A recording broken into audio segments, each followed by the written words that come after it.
Pinagpalang araw sa iyo, Kabanong, at ganun din sa ating mga kakaibigan. Kilalanin niyo na lamang ako sa pangalang Taweng. Nais ko lang ibahagi ang aking karanasan sa mga aswang. Hinding-hindi ko makakalimutan kung saan nagsimula ang lahat. 16 anyos pa lamang ako noon. Dakilang tagagawa ng mga patalim sa baryo namin. Ang tawag sa amin ay panday. Itak, kutsilyo, punyal, espada at kung ano-ano pang patalim ang nagmula sa amin na siya namang dinadala namin sa bayan. Hindi malakas ang bentahan sa ganitong negosyo. Matumal. Wala naman kasing interes sa mga tao sa mga patalim. Maliban na lang kung may papatayin sila. Oh, Taweng, matatapos mo na bang pakinisin yung mga nagawa nating itak kahapon? Mamayang hapon ilalako na natin yan sa bayan.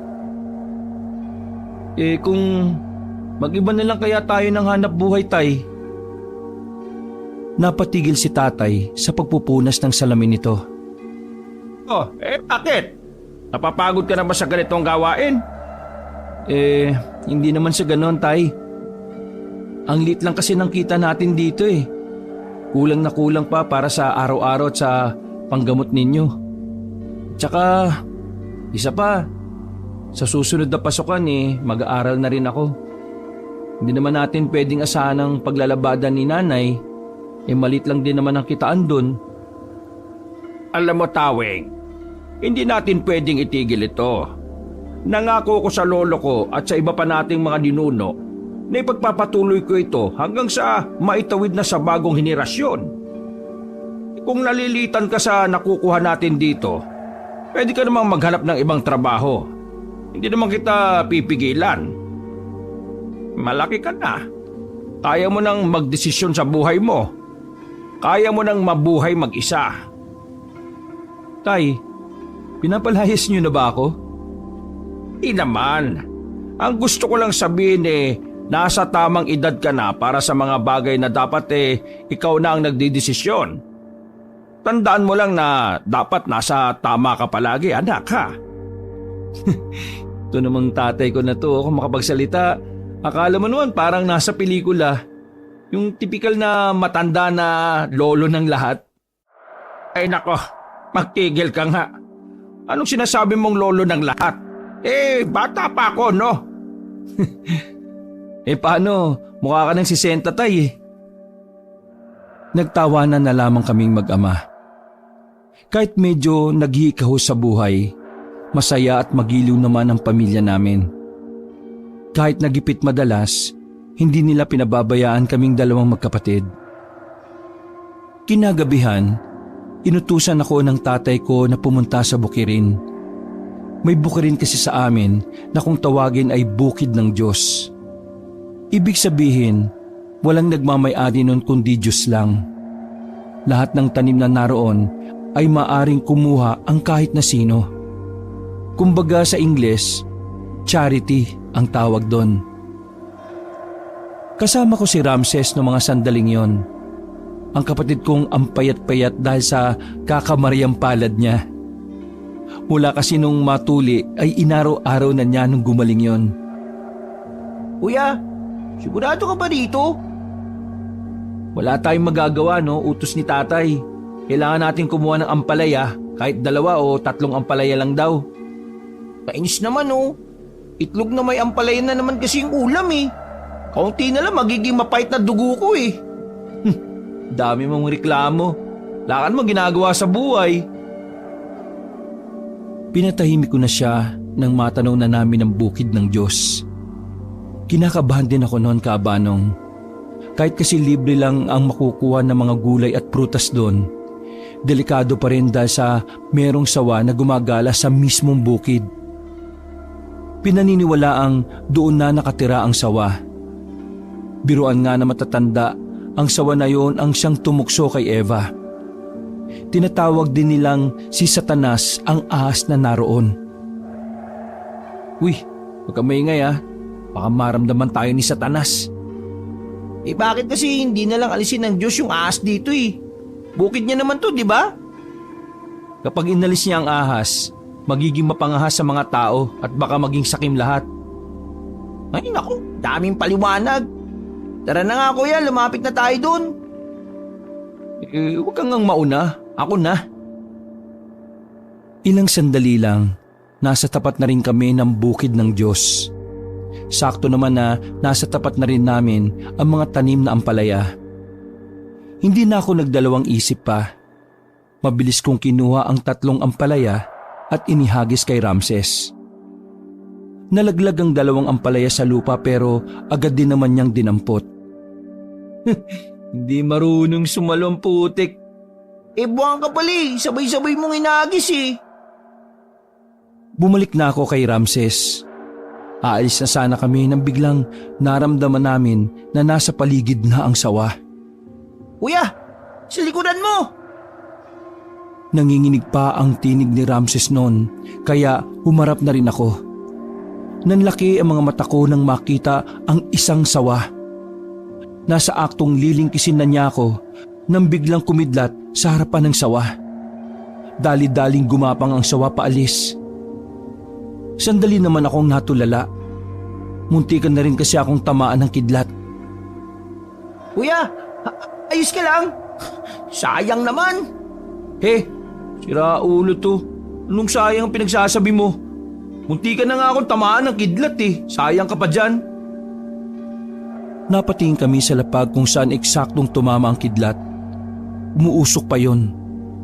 Nagtaka kami nang may makita kaming isang bagay na naroon. Nang lapitan namin, napagtanto namin na yung pala ay isang espada. Nagbabaga pa yun nang makita namin. Medyo tabingi din ang hulmahan. Hindi namin alam kung galing ba yun sa kidlat o nandun na yun bago pa tamaan ng kidlat. Ang alam lang namin ay parang kakaiba yun. Kumuha kami ng tubig sa malapit na ilog at binuhusan namin ang espada. Nang maging malamig na yon, ay saka ko yung kinuha. Tara, umuwi na tayo. Pakita natin to kay tatay. Nagmamadali kami makabalik. Pagkakita ni tatay sa daladala ko, maging siya ay namangharin. Ang ganda kasi ng disenyo ng espada, Kabanong. Kahit kami, hindi namin kayang magdisenyo ng ganon. Detalyado ang mga guhit at mga baybayin na nakasulat doon. Hindi pang karaniwan ng espadang to Saan to galing? Muntikan kasi akong malingkis ni Satanas Buti na lang, biglang kumidlat sa harapan namin. Doon sa kinidlatan, biglang nandun na yan. Palagay ko tay, galing yan sa Diyos Kung galing pala ito sa Diyos, Tawing, pandayin mo na. Ayusin mo yung pagkakatuwid ng espada. Medyo baliko Baka para sa'yo talaga to. Ha? Ano naman ang gagawin ko dito? Ang iwa mo na sibuyas at bawang. O kaya pang-ahit mo sa bigote ni Papa. Anahimik ka nga. Kung wala kang magandang sasabihin. Teka. Ano ba talagang gagawin ko dito? Kapag natuwid mo na yan, itago mo muna anak. Baka magamit mo yan sa tamang pagkakataon. Tamang pagkakataon?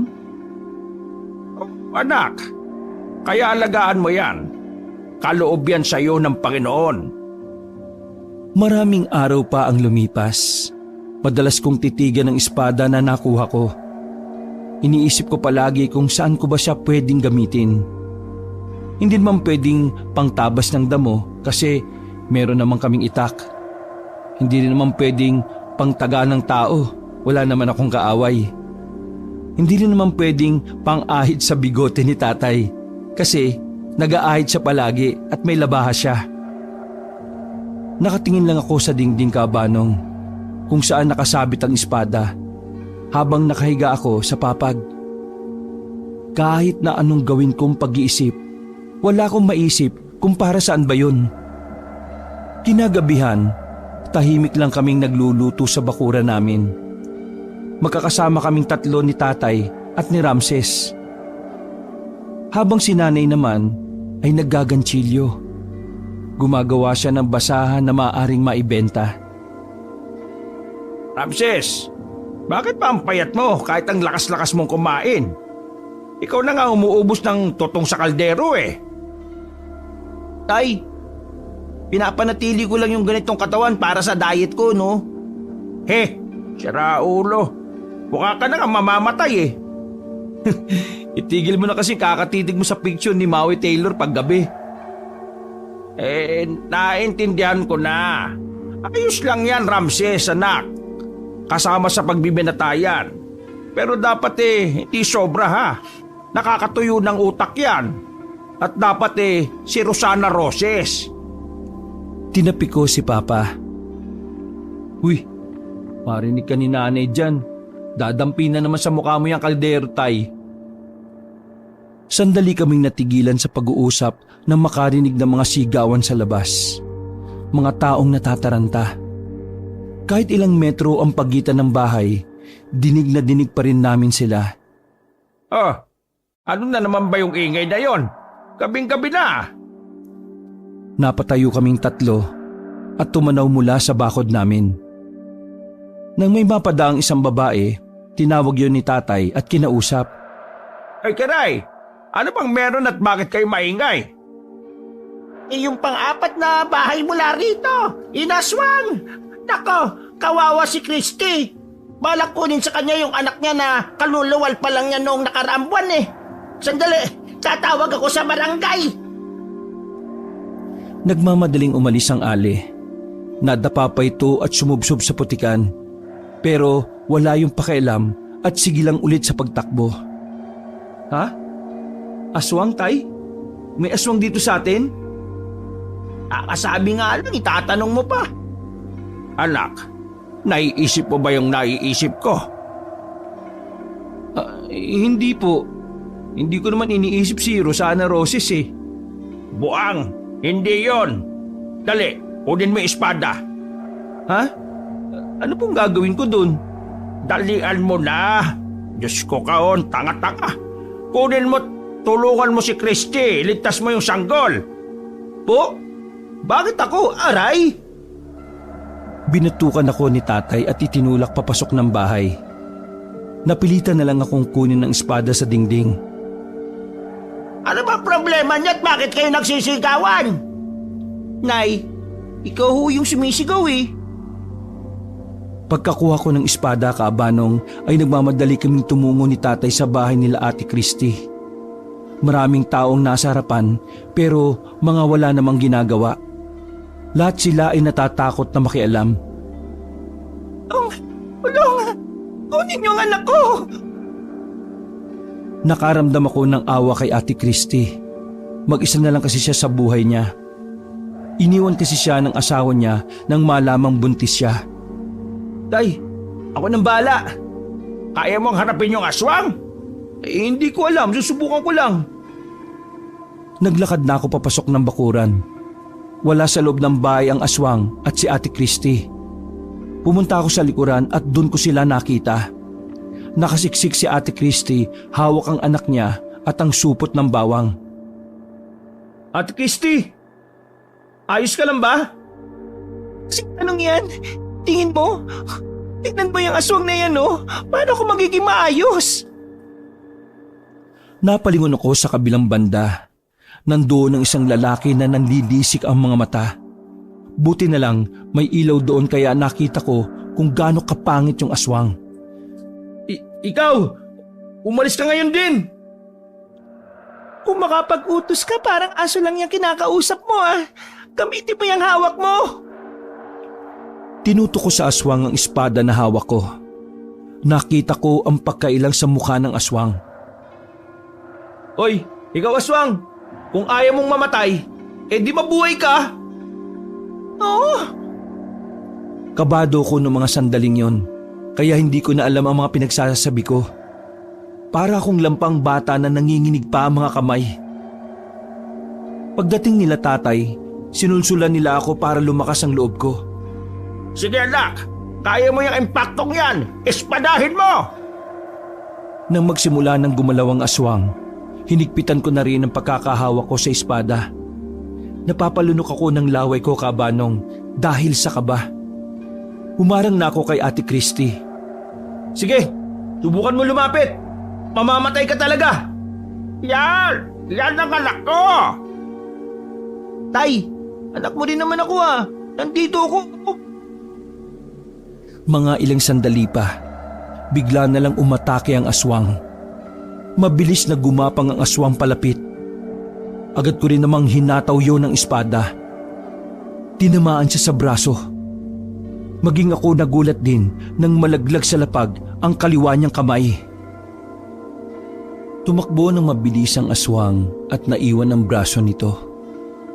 Gulat na gulat naman sila sa ginawa ko.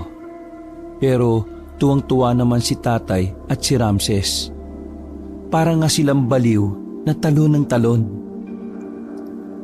Mabilis na kumalat sa lugar namin ang nangyari. Marami ang humanga sa akin at talagang naniwala na ako raw ang tagapagligtas. Binigyan pa ako ng parangal ng kapitan naming laging tulog. Nakilala ko sa baryo namin bilang panday. Dahil na rin yon sa nagpapanday kami ng mga patalim.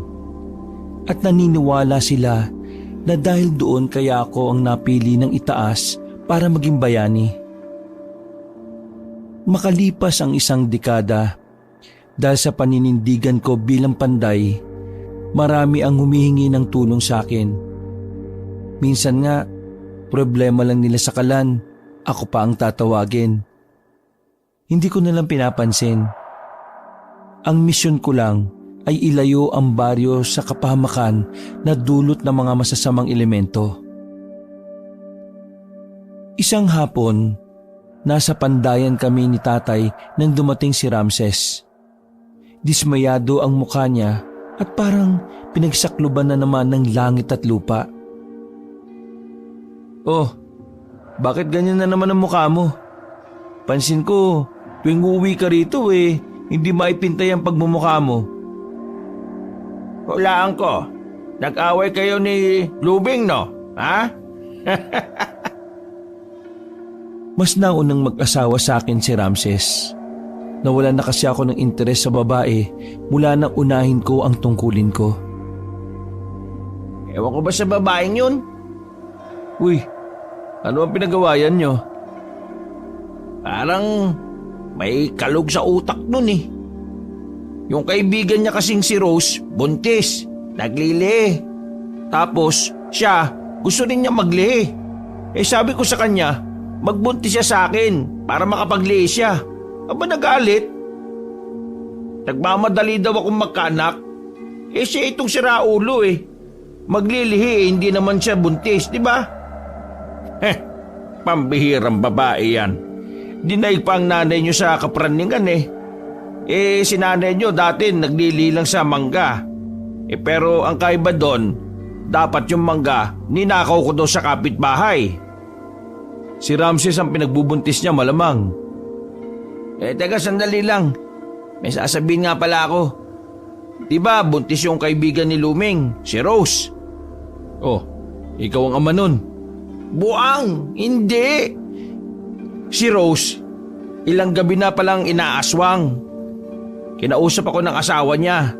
Nakikiusap sa akin na tulungan mo raw sila. Nababahala sila kasi ilang gabi na pala yun. Bakit ngayon lang nila sinabi? Mga pasaway. Tatapusin lang namin ni tatay itong pinapanday namin. Pupunta ako sa kanila. Pansin ko mula nang maging panday ka, laging may mga aswang na nagpaparamdam. Buti nga mga inutil ang mga aswang Kasi kung matalino sila, hindi na sila rito mga aswang kasi nandito ako. Ramses, mabuti pa tulungan mo nanay mo sa pagluluto. Kanina pa bunganga ng bunganga yun Minadali na namin ni tatay ang pagpapanday.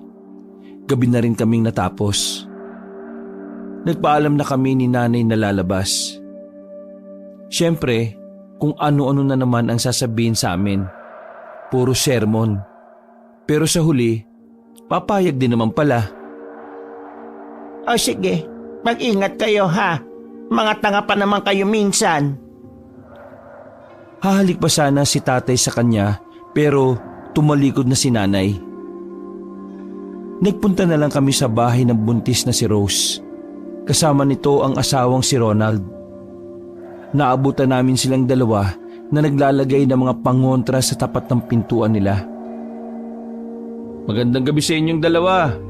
Ako nga pala si Taweng, ang kilalang panday sa baryo natin. Nakarating sa akin ang problema ninyo eh. Gusto kong tumulong sana. Ay nako, maraming salamat sa iyo, Taweng. Sa totoo lang, nung nakaraan pa ako nababahala eh. Hindi lang kasi isa yung aswang, dalawa sila. Ano? Dalawa? Ay nako. Ganun ba? O sige, huwag na kayo matakot. Ako nang bahala. Pero kung pwede lang dito muna kami sa inyo. Magbabantay kami sa aswang. Walang problema. Kilala ko naman tong si Ramses eh. Pinapasok na muna nila kami sa loob ng bahay nila. Habang nagkakape kami, may mga naamoy akong malalansa. Mga bakasyon ng aswang. Mga amoy na naiwan nila sa bubong at sa paligid ng bahay. Para sa kaalaman ng lahat, Kabanong, mula nang maging panday ako, lumakas ang pangamoy ko, pati na rin ang pakiramdam. Tao pa rin naman ako pero masasabi kong kakaiba ko sa lahat. Bakit ngayon lang sinabi? Nung nakaraan pa kayo inaaswang. Di sana napalayas kagad natin yung mga aswang na yon. Pasensya na. Wala pa kasi kaming pambayad nung nakaraan eh. Sa lahat ng tagapagligtas, ako lang yata ang nagpapabayad. Kailangan din kasi namin ng ikabubuhay. Isa pa, hindi na ako nag-aral para gampanan ang pagiging panday. Wala naman sigurong masama kung maningil ako. Hindi naman gaano kamahal. Hindi naman ako agad naniningil eh. Pero ngayon, intindi na lang natin ang aswang. Nasisiguro kong dadalaw yun ngayong gabi. Pagdating ng 10:00 ng gabi, nanahimik na rin kaming lahat. Humiga na ang mag-asawa sa papag nila. Doon ang pwesto na laging tinatapatan ng aswang sa bubong. Kaming tatlo naman ay nasa gilid lang, nakabantay sa kanilang dalawa. Hindi naman yata darating yung mga aswang eh. Nung oras na oh. Huwag kang apurado, mahaba pa ang gabi. Wala ka bang nararamdaman? Wala pa, kaya kumalma ka lang dyan. Naghintay pa kami ng ilang minuto. Mga ilang sandali lang, narinig ko nang may tila naglalakad sa taas. Magaan lang ang paa, kaya alam kong nakaanyong hayop pa ang aswang na yon. Sinenyasan ko si tatay na maganda. Kaso, tulog na pala si tatay. Kaya hindi ko naginising. Binigyan na lang ni Ronald ng unan. Huwag kayo matataranta. Kumilos lang kayo gaya ng ginagawa nyo kapag kayo lang yung nandito. Tumango lang si Ronald bilang pagsang-ayon. Ramses, dito ka lang. Bantayan mo sila ha. Saan ka pupunta? Lalabas. Titingnan ko sila sa taas. O sige, mag-iingat ka tol. Hinugot ko na ang espada ko at marahan kong binuksan ang pinto. Nakita ko kagad ang anino na nakatayo na nasa taas ng bubungan. Sumilay ang ngiti ko. Malilintikan kayo sa akin ngayon. Maingat akong umakyat sa hagdan. Pagsilip ko sa bubungan, nandoon ang dalawang aswang. Isang lalaki at isang babae na mahaba ang buhok. Oh, kumusta mga salot? Ayos lang naman. Ang panday! Naiirita ako sa boses ng lalaki. Ang liit, parang boses paniki. Halata sa kilos nila ang nataranta nang makita ko. Daan-daan silang umatras. Nung nakaraan pa raw kayo maali-aligid dito ah. Ang tanga nyo naman. Hindi nyo pa nakuha yung gusto nyo?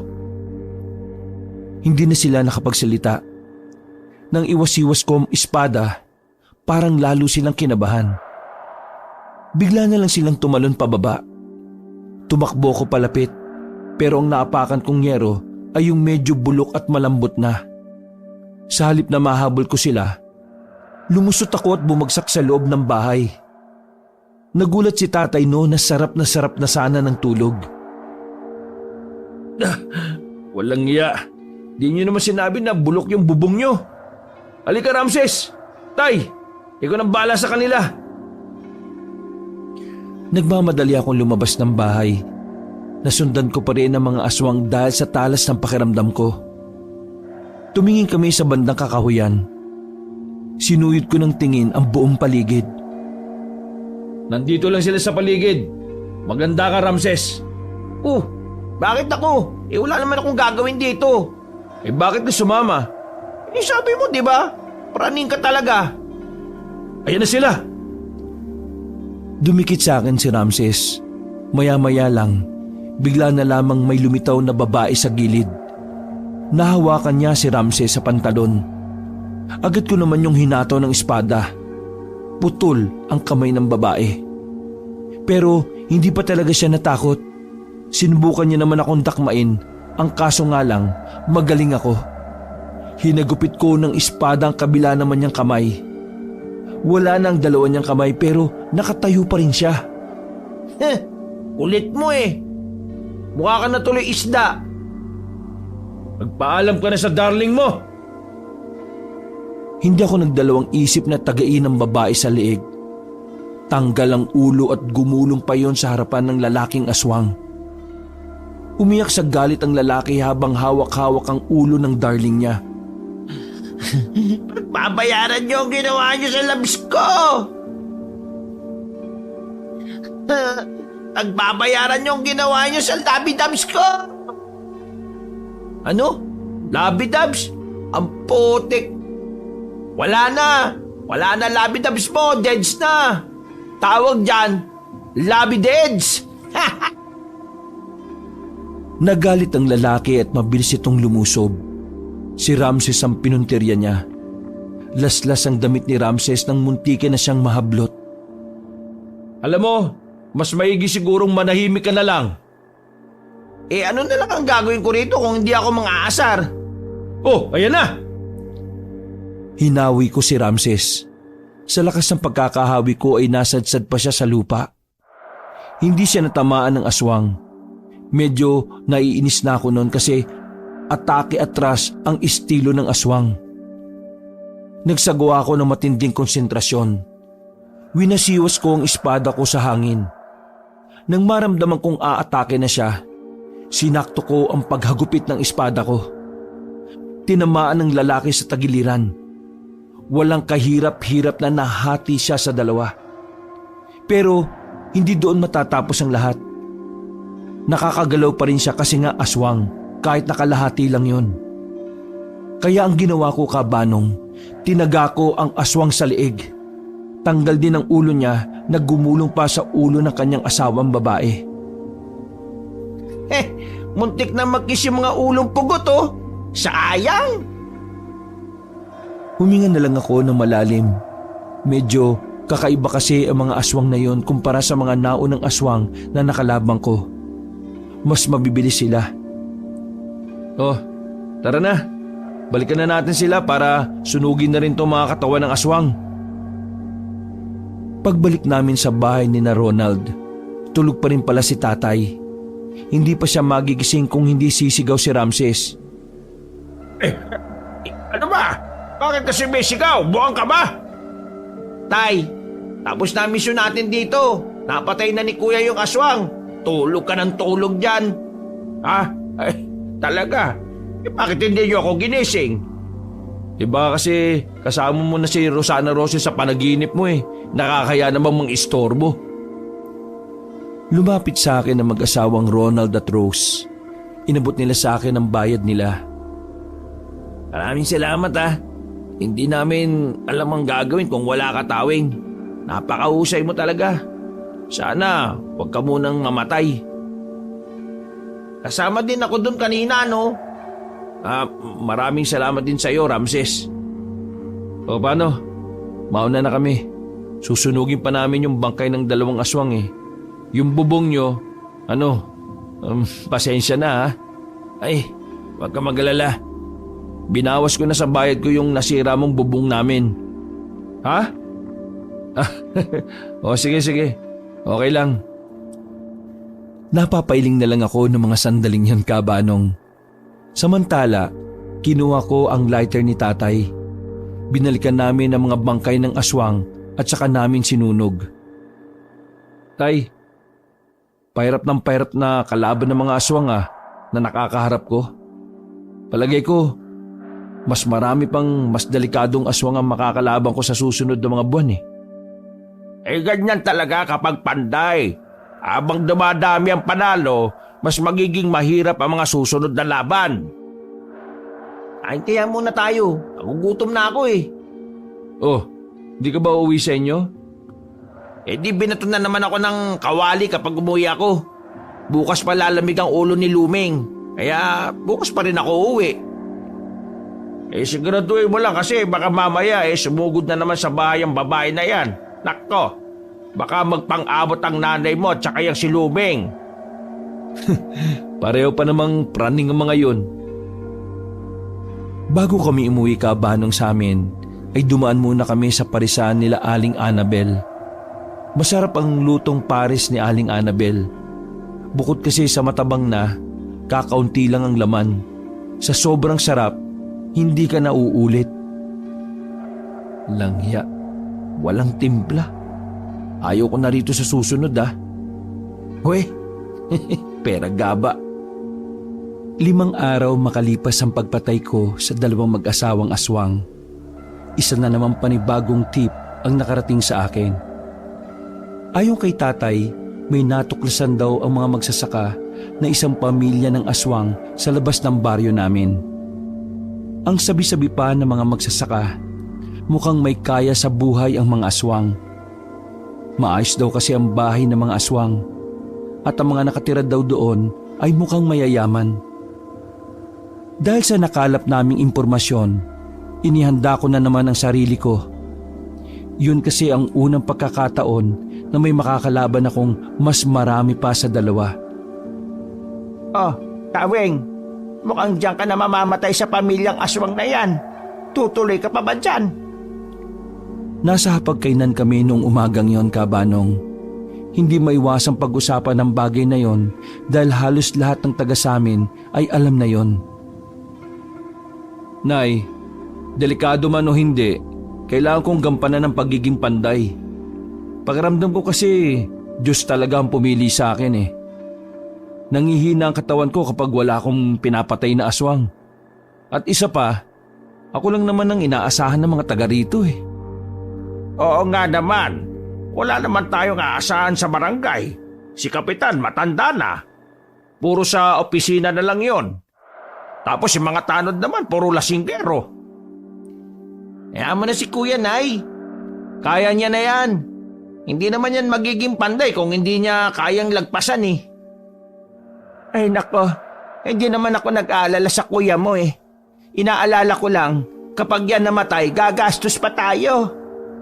Ay, walang ya talaga tong babaeng to.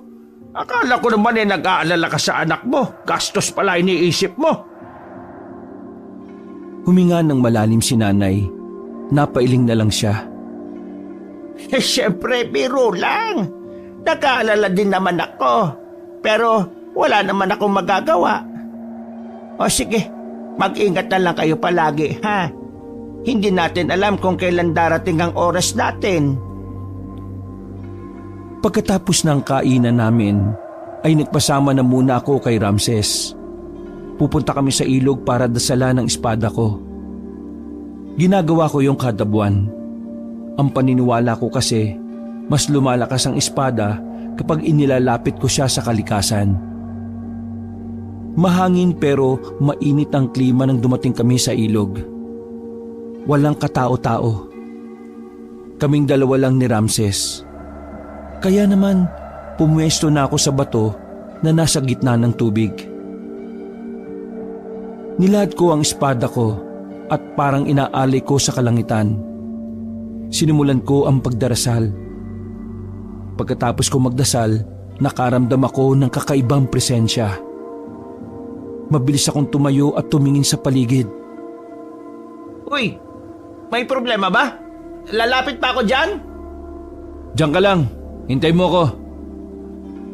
Sinundan ko kung saan nanggagaling ang presensya. Nakahandaan na rin ang espada ko noon. Pagpasok ko ng kagubatan, isang bata ang sumalubong sa akin. Gwapong batang lalaki yon. Maputi ang balat. Talagang kutis mayaman. Ikaw po ba ang Panday? Isa kang aswang? Ang galing mo po. Paano mo nalaman? Kasi ako nga ang Panday. Papatiin mo ba ako kasi aswang ako? Tiningnan ko siya ng maigi. Maamo ang mukha niya. Parang napaka-inosente. Medyo nag-aalangan ako noon. Hindi ako handa sa mga batang aswang. Medyo kahinaan ko kasi ang mga bata. Lalo na kung hindi uhugin. Nasaan ba yung mga kasama mo? Kasama? Gusto mo po ba silang makita? Lumapad ang ngiti ng bata. Nakakaloko ang ngiti na yon, kaya ramdam kong sinusubukan niya lamang ako. Pasensya ka na bata pero wala sa bokabularyo ko na may palagpasin na aswang. Iniangat ko na ang espada ko sa ere nang biglang magsalita siya ulit. Pangarap kong maging tao eh. Natigilan ako sa sinabi niya. Parang nagiging epektibo ang mga sinasabi niya dahil nakakaramdam ako ng awa. Unti-unti kong binaba ang espada ko. Hinawakan niya ako sa kamay. Kuya, tulungan mo naman ako. Sama ka sa akin. Napalayo ang bata sa akin nang batuin na siya ni Ramses ng bato. Dumugo ang ulo niya. Wag kang makikinig dyan, kuya. Nililin lang ka lang yan. Nakabalik ako sa katinuan nun. Doon ko lang napagtanto na sinusubukan niya pala akong ihipnotismo. Magbabayaran niyo ang ginawa niyo sa akin.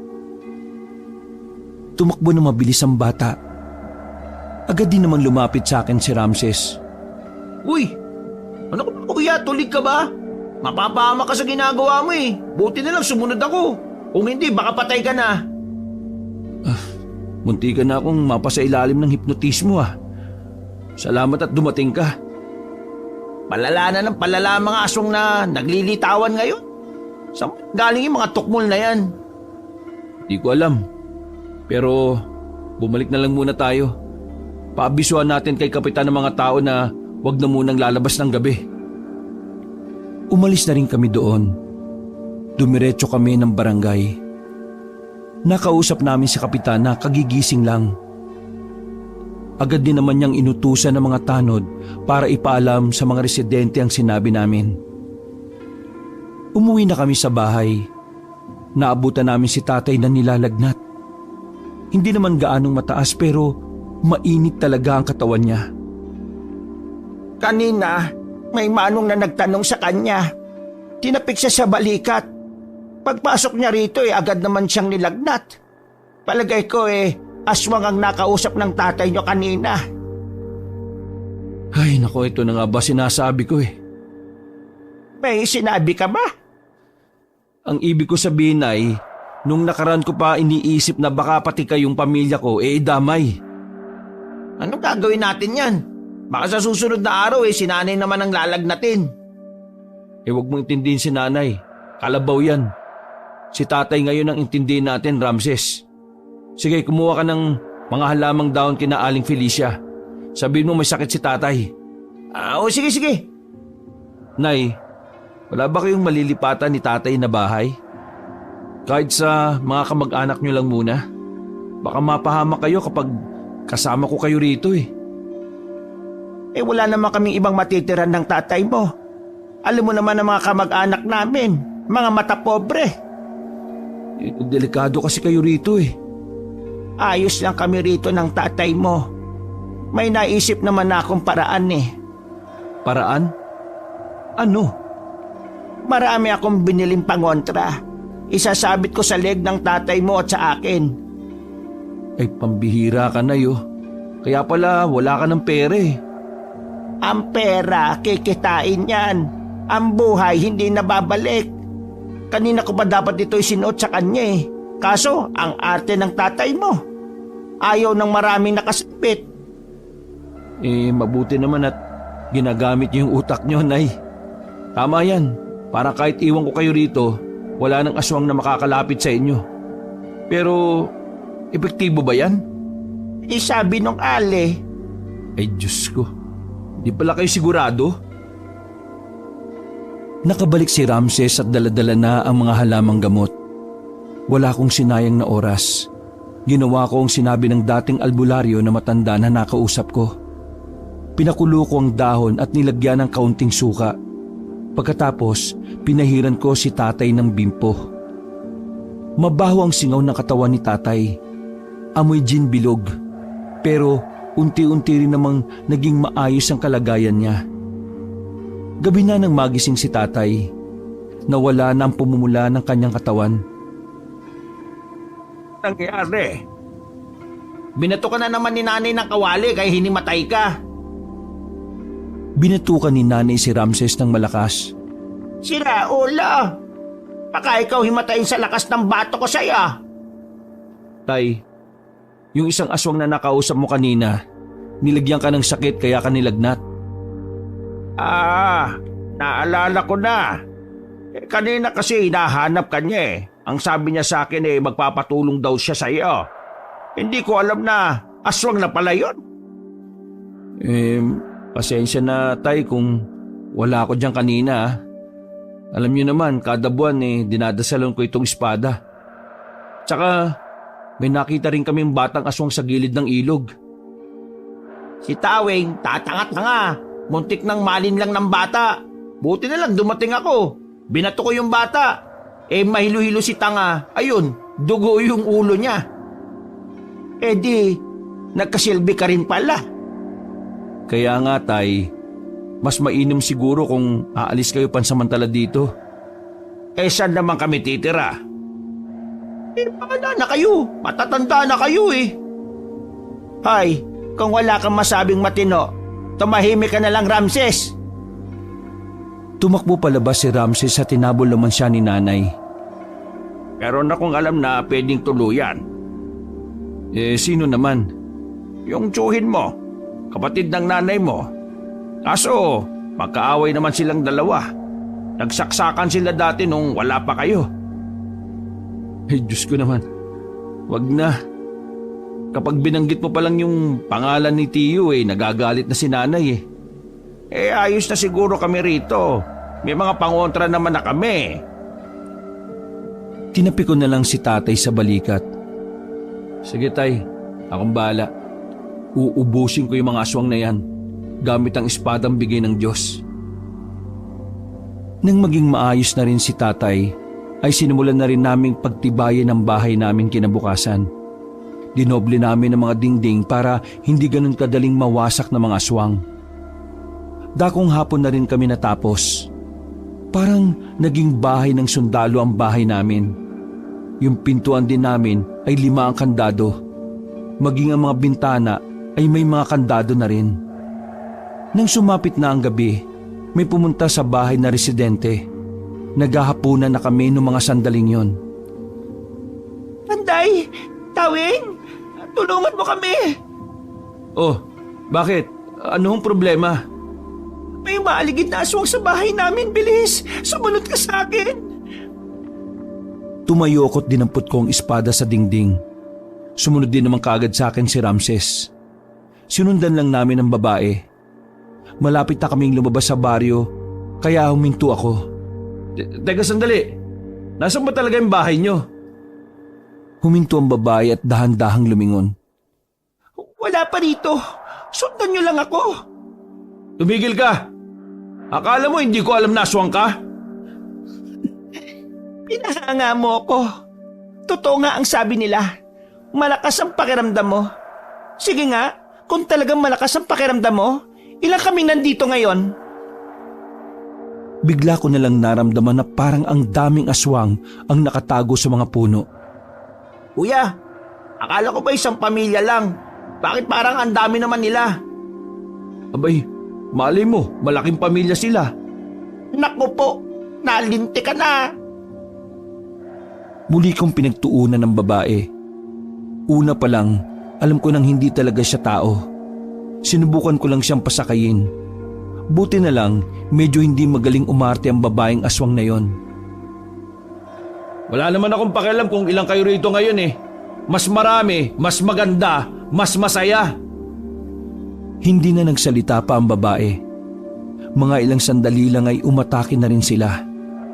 Mabuti na lang ay may dala ring itak si Ramses. Kaya kahit na papaano ay nagagawa niya akong tulungan sa laban. Isang aswang ang muntika nang mahawakan si Ramses. Tinaga ni Ramses ang lalaki sa liig.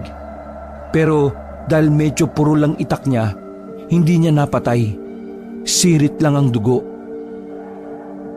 Bakit kasi itak ni nanay ang dala mo eh?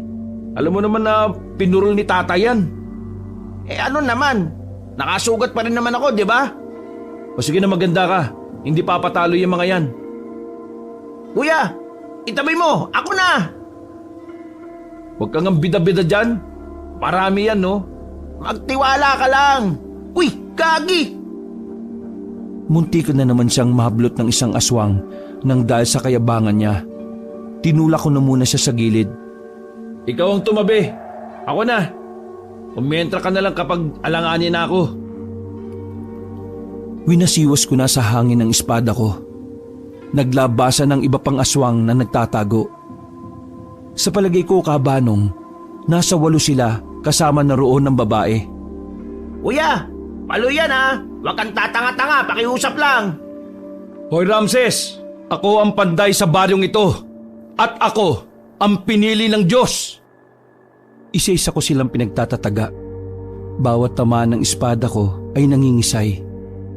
Nagulat ang babae sa ginawa ko. Bakas na rin sa mga kilos nila ang takot. Pero ganun pa man, talagang hindi sila umaatras. Ayaw nila akong lubayan. Kaya naman mas ginalingan ko pa ang pakikipaglaban. Hanggang sa 2 na lang silang natira. Sabihin nyo nga sa akin, kabilang ba kayo sa pamilyang aswang na sinasabi nilang lahat? Wala kang pakialam kung oo o hindi. Huwag ka mag-alala. Alam ko naman kung saan ang bahay nyo eh. Naghihintay lang ako ng tamang pagkakataon. Kapag nalaman ko kung sinong pinuno nyo, mauubos ang lahi nyo. Kasama ng tinuturing yung pinuno. Hindi mo siya mapapatay. Hindi mo nga alam na nandito lang din siya sa mismong baryong ito eh. Nandito lang din siya sa mismong baryo? Matagal na. Bago ka pa naging panday. Sa kakaisip ko nang sinabi niya, hindi ko na namalaya na inatake na ako ng isa pa niyang kasama. Ito namang si Ramses, lutang na naman. Wala man lang nagawa nang makalmot ako sa balikat. Makulit ka! Nag-uusap pa kami! Tumakbo ito palapit sa kinalalagyan ng aswang na isa. Walang pagdadalawang isip ko siyang hinataw. Tinamaan ang leeg niya, dahilan para gumulong ang ulo nito sa lupa. Nagulat ang babae sa ginawa ko. Ikaw, sunod ka na! Kahit patayin mo ko, hindi mababago ang balak nila. Malapit na siyang magbalik. Sa kabilugan ng buwan, ang pinuno namin ay magbabalik na. Magiging anyong tao na siyang muli. At Ang daldal mo! Nahati ang katawan niya sa kalahati. Agad din namang lumapit si Ramses sa akin. sabi ko na nga kayang-kaya mo yun eh, kahit wala na ako. Ramses, maganda ka. Oh, bakit? Ano na naman ang naisip mo? Pupuntahan natin ngayon yung bahay ng pamilyang aswang. Baliw! Akala ko ba alamin mo kung sino yung pinuno nila? Napagtanto ko, mas mainam na ubusin na natin agad ng mga alalay para pinuno na lang ang problema. Umuwi na muna tayo. Ipaalam natin kina nanay at tatay. Umuwi nga kami sa bahay. Parang wala lang nangyari. bumalik kami sa pagkain. Hinihintay kasi kami ni nanay at tatay. Nay, ang dami mo namang nilagay na pagkain sa plato namin ni Ramses. Ganyan mo ba kami kamahal? Mga loko, baka kasi mamatay na kayo mamaya. Yan ang tinatawag na Last Supper. Sa gagawin nyo kasi, para na rin kayong binitay. Sigurado ka ba anak? Kuta ng mga aswang yon. Hindi yung basta-basta lugar lang. Nay, tay, kailangan kong gumalaw. Pakiramdam ko gusto ng Diyos na gawin ko ito. Ginagamit ako ng Diyos laban sa kasamaan. Kaya huwag kayong mag-alala. Kasama namin ang Panginoon. Hindi naman ako nag-aalala sa iyo Taweng. Nag-aalala ko rito kay Ramses. Marunong bang lumaban yan? Ala, masyado mo yatang minamalit ang katapangan ko, Nay Katapangan ka dyan. Takot ka nga sa ipis. Basta, gusto ko nang mag-ingat kayo palagi ha. Hindi ko kayo pipigilan kung yan talaga ang misyon na bigay sa iyo ng Diyos. Sige po, pangako, makakabalik kami ng buhay. Kaso nga lang kabanong, hindi kami natuloy ni Ramses na umalis. Nagtay kasi kami ni Ramses dahil sa luto ni nanay na gata. Samantala, kinaumagahan ay nagkalat na naman ang mga tsismosa sa labas. Pinag-uusapan nila ang mga naiwang bangkay ng mga aswang sa kalye. Nakalimutan kasi namin ni Ramses na sunugin ang mga yon. Pagsapit ng tanghali, sumama ako kay tatay. Pupunta kami sa bayan para dalhin ang mga pinanday namin. Makalipas kasi ng ilang araw, sa wakas ay may nagka-interes na ring bumili. Tay, malayo pa ba tayo? Naglalakad kami sa gilid ng kalsada sa bayan. Mabigat ang mga bitbit namin kaya ako na lang halos ang nagbitbit ng lahat. Nakikita ko na yung maliit na tindahan. Ayun Tara, lumapit tayo ron. Paglapit namin ay tinulak ni tatay ng marahan ng pinto. Pagpasok pa lang namin ay nakita na namin ang iba't ibang espada, itak, kutsilyo at punyal na nakabalandra lang sa mga dingding. Kolektor pala ng mga patalim ang pagbebentahan namin. Sinalubong kami ng isang matandang lalaki na uugod-ugod na. Isang malaking karangalan na makabili ng patalim mula sa panday ng Baryo Magsilang. Ako ay tagahanga mo, iho. Naku, nakakatuwa naman kayo. Si Mang Elmer, matagal na yung kolektor ng mga patalim. Sa katunayan, hindi lang naman ang obra maestra nyo ang dahilan kung bakit ko kayo pinapunta rito. Ano po? Taweng, isa rin akong panday noong panahon ko. At ang kauna-unahang nakilalang panday ay si Flavio. Nagkatinginan kami ni tatay at bahagyang kinagulat namin ang sinabi niya. Talaga po? Teka, nasaan ang espada niyo?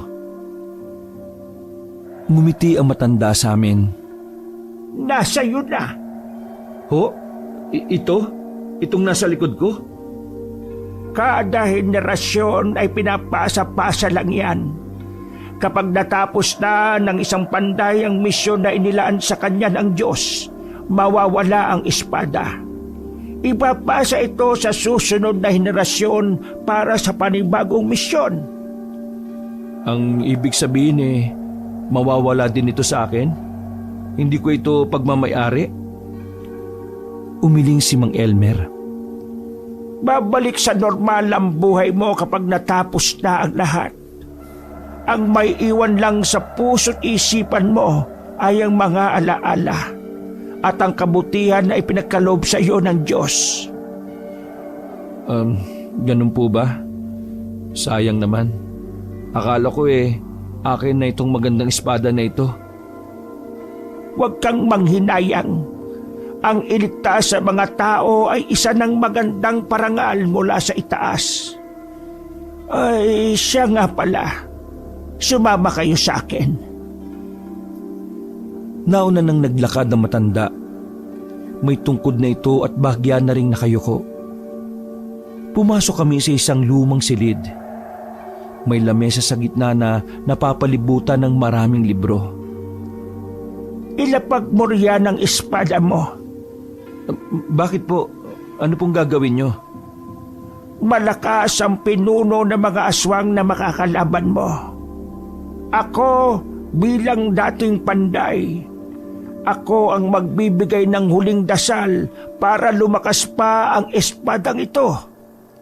Sa kasalukuyang lakas kasi ng espada mo, hindi niya mapapatay ang Panginoon nila kahit anyong hayop lang siya ngayon. Huling dasal? Bakit huling dasal? Dahil ang huling dasal, yun na ang bukod tanging dasal na makakapagpaunlad sa kanya. Wala nang iba pa. Sinenyasan na ako ni tatay. Dahan-dahan kong inilapag ang espada ko roon. Lumapit naman agad si Mang Elmer. Hinawakan niya ang espada. Nagulat ako nang sugatan niya ang palad niya gamit ng espada ko. Maya-maya lang, narinig na lang namin ni tatay na pabulong siyang nagdarasal. Ang tagal ng dasal na ginawa niya. Umabot yata kami ng halos 45 minutos. Pagkatapos niyang dasalan, huminga siya ng malalim at saka nito ibinalik sa akin ang espada. Ipahinga mo ang sarili mo, iho. Linisin mo ang utak mo. Kailangan mong mag-relax bago mo ito hawakan. Umupo ka. Kalma ka lang. Dahan-dahan akong umupo sa upuan na nasa gilid. Maya-maya lang, inabot niya na rin sa akin ang espada. Nakaramdam ako ng kakaibang bigat sa espada, Kabanong. Para siyang may kuryente na hindi ko maipaliwanag.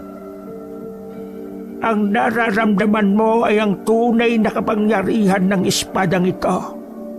Kinikilala ng espada ang dugo mo bilang panday. Tay, totoo nga. Parang mas gumaan ang pakiramdam ko. Ang pakiramdam ko ngayon kaya ko na silang ubusin ng walang kahirap-hirap. Kapag nakaharap mo na ang pinuno ng mga aswang, huwag kang magdadalawang isip na paslangin siya. Nasa kamay mo nakasalalay ang kaligtasan ng buong baryo ninyo. Tumango na lang ako nang may ngiti sa muka. Sobrang gaan ng kalooban ko. Parang may kakaibang enerhiya na nagmula sa espada na siyang lumipat sa katawan ko. Pagkatapos namin doon, ay lumabas na rin kami ni tatay. Masasabi kong malaki talaga ang naitulong ni Mang Elmer. Napansin ko rin na parang may nagbago sa disenyo ng espada. Dahil siguro yun sa ginawa ni Mang Elmer. Pag-uwi namin sa baryo, may problema na naman akong inabutan. Napadaan kasi kami sa barangay ni tatay. Bangkay ng isang lalaki ang nakita namin doon. Pagkatingin ko, naramdaman ko kagad na aswang ang gumawa nun. Naiwan pa ang amoy ng aswang. Pero ang mas malala, pinatay ang lalaki kahit tirik daw ang araw. Ilan sa mga tricycle driver ang nakakita. Narito na ang panday. Matutulungan na tayo ng panday. Panday, tulungan mo kami. Mukhang kumakalat na ang mga aswang. O sige na, kumalma na kayo. Pangako ko sa inyo, ibabalik natin ang kapayapaan sa ating baryo. Higit pa rito mga taong umaasa sa iyo, anak. Kaya gawin mo kung anong nararapat. Mabuhay ang panday! Nagsigawan ng buong baryo ng mabuhay. At may isang taga-baryo pa ang kumanta. Panday, panday, panday! Panday, panday, panday! Bago kami umalis sa barangay, ay kinuha na rin ang bangkay ng lalaki. Umuwi na lang muna kami sa amin. Naabutan namin si Ramses na nasa banyo pa rin. Langya ka, Ramses. Umalis kami kanina, nandiyan ka. Ngayon, nandiyan ka pa rin? Diyan ka na ba natulog? Nasira yata yung tiyan ko eh. Pambihira. Mahina. Gaya mo ko sa'yo. Panday ka eh. Nasaan ba si nanay? Naglabada pa sa katabing baryo. Tatayo na sana ako sa kinauupuan ko nang bigla na lang akong kabahan. Napahawak ako sa dibdib ko. O anak, bakit? Masakit ba puso mo? Tay, bigla akong kinabahan eh. Si nanay, baka nasa alanganin siya. Hindi na ako nagsayang ng oras, Kabanong. Tumakbo ko palabas ng bahay. Malapit lang naman sa amin ang kabilang baryo kaya nagtungo na ako roon. Inisa-isa ko ang mga bahay na maaring paglabadahan ni nanay. Nakarating na ako sa gitna nang makita ko si nanay na naglalakad dala ang planggana. Nay! Ah, bakit ka nandito? Dedede ka ba? Nay naman eh. Seryoso ako. Wala ka bang nararamdaman na kakaiba kanina bago ako dumating? Nay, bigla kasi akong kinabahan eh. Akala ko nga nasa panganib ka eh. Sa totoo niyan, anak, kanina habang naglalaba ako sa bakuran ng amo ko, parang may kung sinong nakamasid sa labas ng bakuran. Kaya nga minadali ko na ang paglalaba. Hindi ko na rin tinanggap yung ibang labahin. Wala ba kayong nakita? Wala. Basta yung pakiramdam ko lang parang may nakatingin sa akin. Iginala ko ang tingin ko sa paligid, Kabanong. Meron akong nararamdaman at naaamoy na aswang. Pero dahil kasama ko si nanay, pinalagpas ko na muna yon. Huwag kang mag-alala, Nay. Kasama mo naman ako eh. Sasabayan na kitang umuwi. Maraming salamat, anak. Masama rin talaga ang pakiramdam ko kanina. Buti na lang dumating ka. Naging ligtas naman si nanay nun. Mabuti na lang talaga at naunahan ko kung ano man ang gustong gawin sa kanya ng aswang na nagmamasid. Hindi epektibo ang pangontra na suot-suot ni nanay. Mukhang naloko lang siya ng pinagbilhan niya. Kaya naman mas lalo kong nabahala para sa kaligtasan niya. Kaya naman para hindi na rin ako nababahala, kinapalan ko na ang mukha ko. Bumalik kami sa bayan. Nakiusap ako kay Mang Elmer na kung pwede, doon muna si nanay at tatay sa kanya. Agad din naman siyang pumayag. Pagsapit ng gabi, dalawa na lang kami ni Ramses sa bahay. Nag-aanda na kami para sa paglusob ng sinasabi ng mga magsasaka. Ang bahay ng mga aswang. Ay nako, nakakapanibago. Wala sila nanay at tatay rito. Naninibago ka kasi walang kumukonsinti sa katamaran mo, Ramses. Delikado pupuntahan natin, no? Pwede namang hindi ka na sumama. Ayaw ko rin namang mapahamak eh. Sus, nabibigatan ka lang kamo, yun ang sabihin mo. Oo, ang bigat mo. Huwag ka mag-alala. Hindi na ako magiging pabigat. Lalaban ako kahit hindi ako panday. Sigurado ka? Oo, tsaka hindi ko kayang isipin na lumalaban ka na mag-isa, no? Sasamaan kita.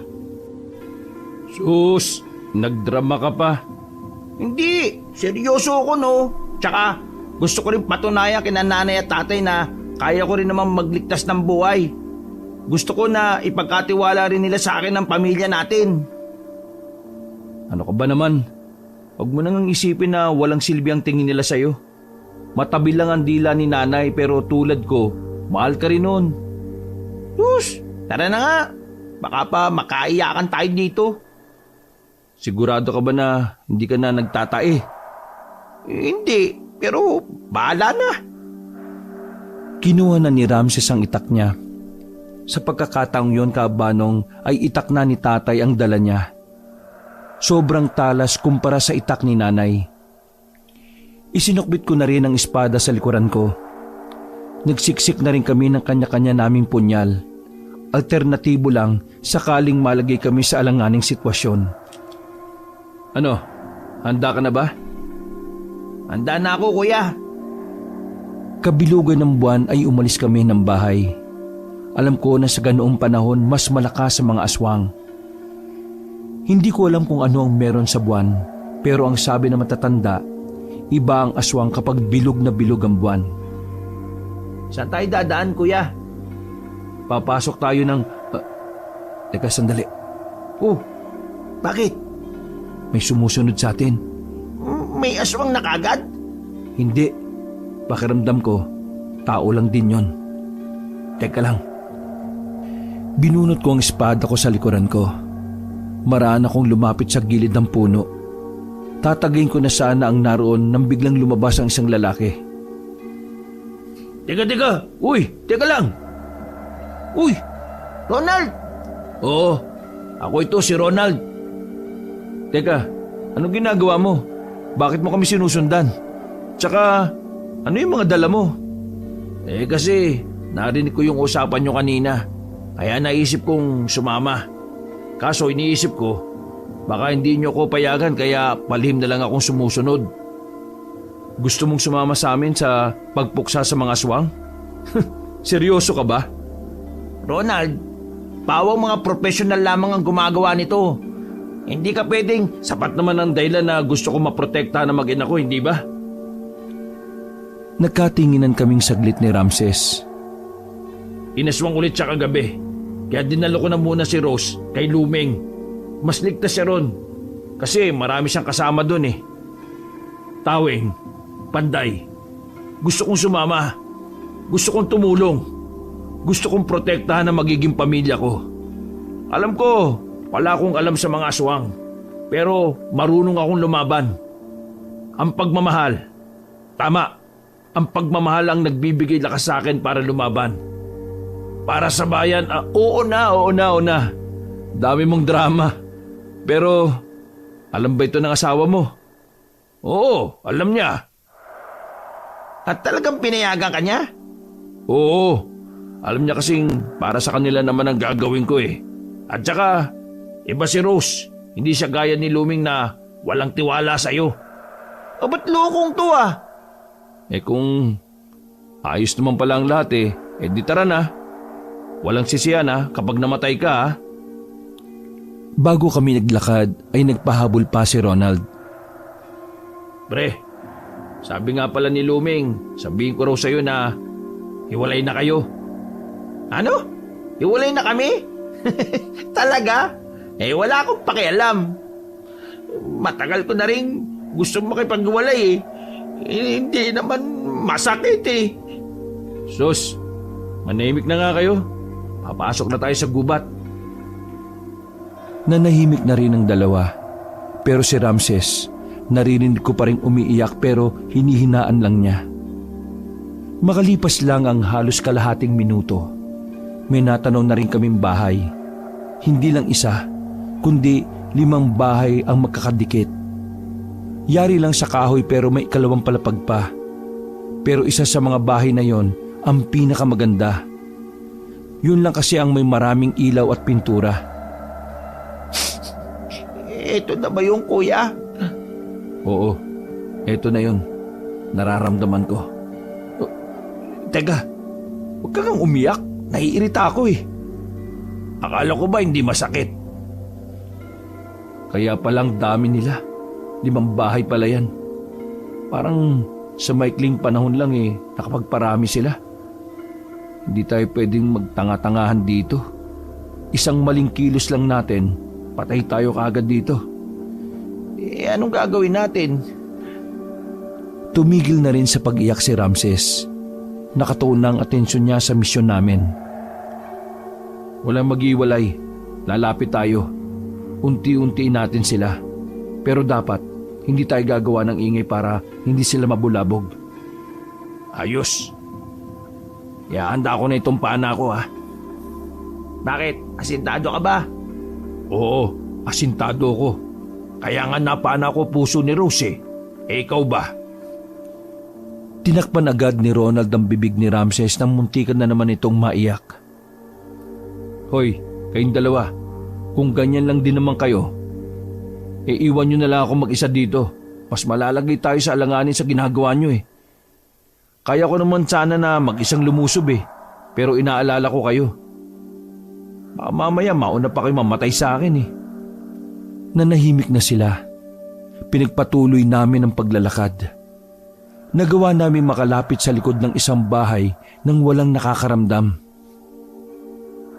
Ronald, mas maliit ka. Kasya ka ba sa silong ng bahay?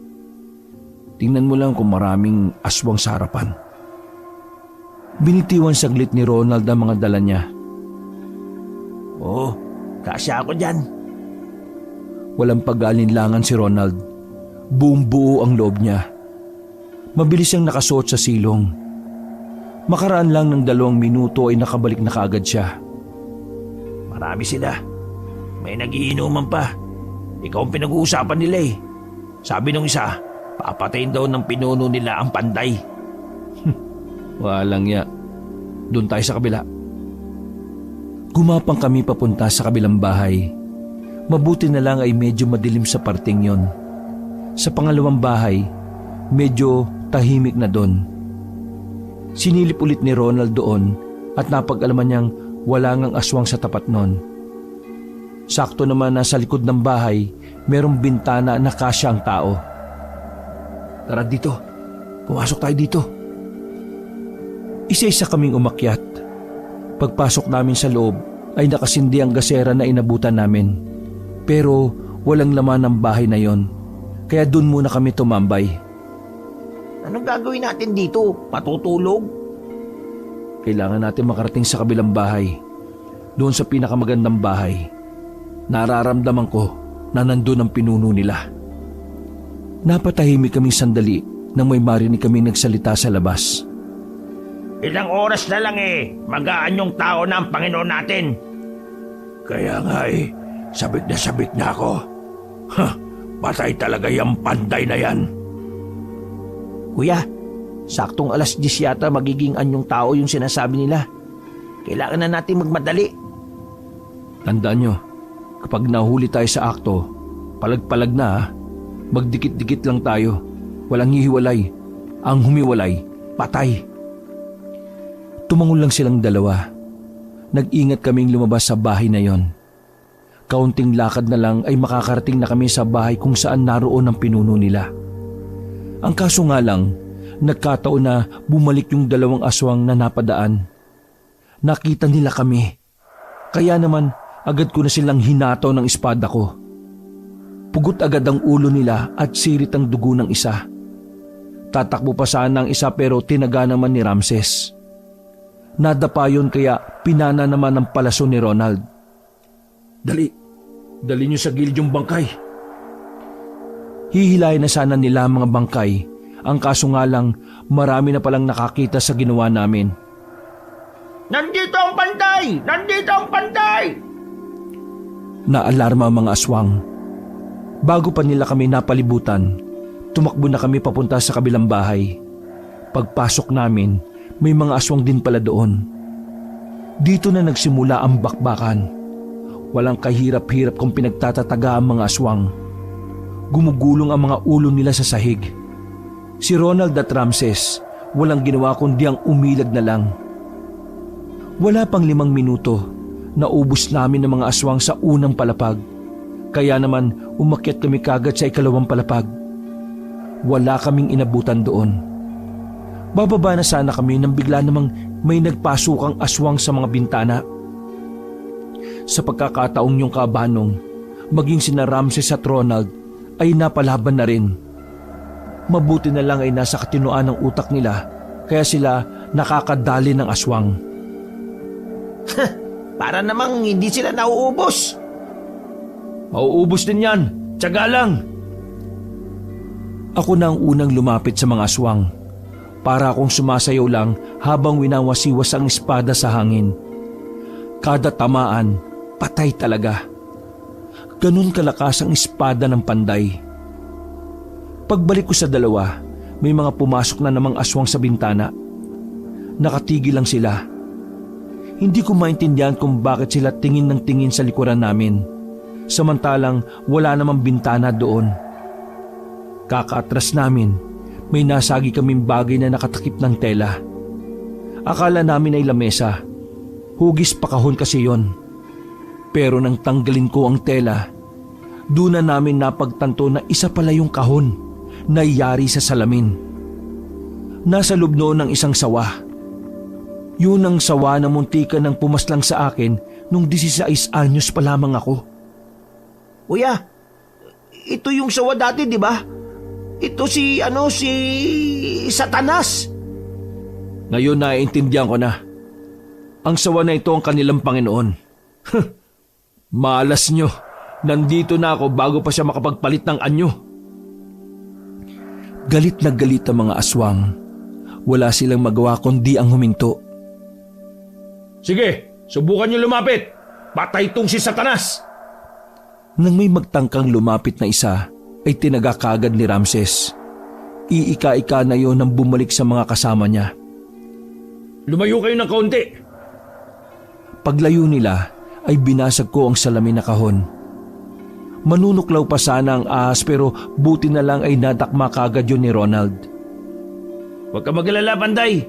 Marunong akong humawak ng mga ahas. Naalarma ang mga aswang habang hawak ni Ronald ang ahas malapit sa ulo nito. Kuya, ngayon na. Napuluputan na ng ahas ang braso ni Ronald. Mababalian siya. Awan ang bahala sa mga aswang. Isa-isang lumapit ang mga aswang. Pinagtatatagayo ni Ramses. Sinamantala ko na yon para isentro ang espada sa ulo ng sawa. Nang makakuha ng tamang pagkakataon, hinigupit ko na ang ahas. Tanggal ang ulo ng sawa. Pagkatapos kong gawin yon, parang nababaliw ang mga aswang. Unti-unti silang napatras. Ang iba pa ay naglaglagan sa bintana. Oh, anong nangyayari sa kanila? Siguro, itong sawa na ito ang buhay nilang lahat. Sa madaling sabi, kapag namatay ito, mamamatay na rin silang lahat. Unti-unting naagnas sa mga aswang nang tuluyan ng malagutan ng hininga ang ahas. Patay na talaga ang sawa na to ah. Ramses, ilabas mo na ang gas. Susunugin na natin ang lugar na ito. Dinala namin ang sawa. Binalot namin sa sako. Pagbaba namin, nakita namin ang nagkalat na mga bangkay ng aswang. Lahat sila ay butot balat na lang. Parang maika lang ang nangyari. Maging ako, Kabanong, hindi pa rin makapaniwala na konektado pala silang lahat sa iisang aswang. At yun ay ang kanilang tinuturing na Panginoon. Niliyaban namin ang buong lugar. Lahat ng naroon ay naabo. Masaya namin binalita sa baryo namin na nagtagumpay kami sa misyon namin. Tuwang-tuwa naman ang mga residente. Sa pagkapanalo namin ay muling naibalik ang kapayapaan sa lugar. At dahil natapos na ang misyon ko, isang umaga ay gumising na lang ako na wala na ang espada. Napangiti na lang ako noon. Kinuha na kasi yun ng Diyos at tanda ng ipasa sa susunod na henerasyon. Samantala, nagkabalikan si Luming at Ramses. Si Ronald naman ay kinilalang bayani rin. Kinatuwa din naman yon ng asawa niyang si Rose. Ako, wala pa rin akong asawa kahit ilang taon na ang lumipas dahil hinihintay ko kung sino ang magiging bagong Panday. Naging normal na ang buhay ko noon kasama ang mga magulang ko at nag-iisang kapatid. Nawala man sa akin ang lakas at kapangyarihan, mananatili naman sa puso ko ang kabutihan na naidulot ng pagiging Panday. Wakas. Pinagpalang araw sa iyo, Kabanong.